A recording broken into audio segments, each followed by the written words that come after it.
Rajeev here from Math Vibes, and we're going to look at some physics here in real life.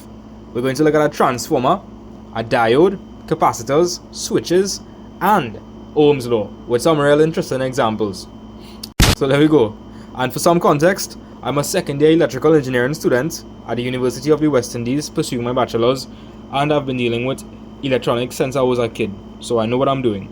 So I already have the switch on. If I take off the switch, it's going to collapse. If I put on back the switch, I re-energize the circuit, and so 120 volts AC gets fed back directly into the transformer. And so we are converting 120 volts AC RMS. We're getting a Vmax here of 43.38 volts. So the VRMS is 30.6 volts RMS. So is it a step-down transformer? Yes, it is, because we're going from 120 volts RMS to 30.6 volts RMS. Right. Now let's look at the ratings of the transformer. This transformer is rated for 300 watts of power, which is a good amount of power. So using the power law, I can find for I, and so I would be equal to the power, which is 300, divided by the voltage RMS, which is 30.6. So that's 9.8 amps. So if I touch this transformer, I'm supposed to dead. No. Now I know you're seeing here that 0.1 amps is lethal, but according to Ohm's law, which is V is equal to IR, I would be equal to V over R. So my resistance is 1.77 mega ohms, right? If I calculate the voltage, so the voltage I'm getting at the output, I'll show it here.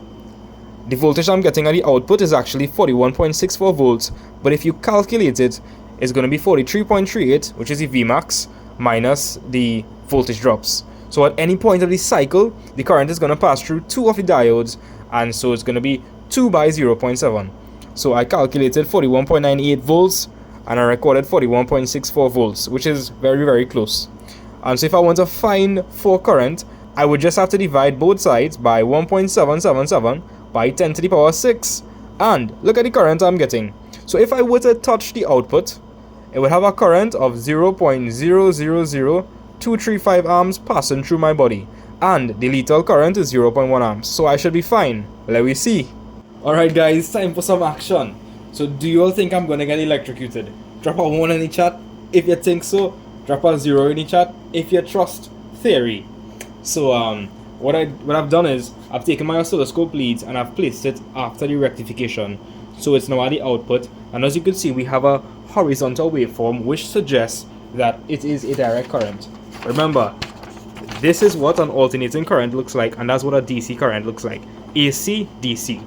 So that part of the theory is correct. We're seeing a DC waveform and it's at 43.38 volts. So let's see what's going to happen when I touch the output. Nothing happens. I'm fine. Right? I can hold it for a long period of time. Nothing is going to happen. Now, why is nothing happening? Let's understand the reason why. The reason why is because my resistance is so large that only a small amount of current gets to pass through my body. And remember, 0.1 amps is lethal, but according to the theory, only 0.0000235 amps is passing through my body. And I'm probably saying, nah, that transformer can't be powerful. He touched the output and he's still alive?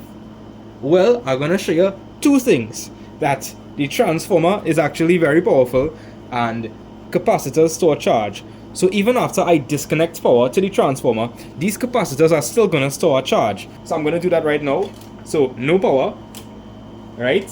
But watch this. It vaporized the aluminum. And if I did not remove power to the transformer, it would have kept on supplying power and it would have probably fused to the aluminum. And so you can directly see that this transformer is very powerful. But because it's a step down, I won't get shocked. Let me know if you learned something new, and don't forget, my classes for maths, admaths, and physics resume in August. So message me at this number if you're interested in learning practically and actually understanding what you're learning.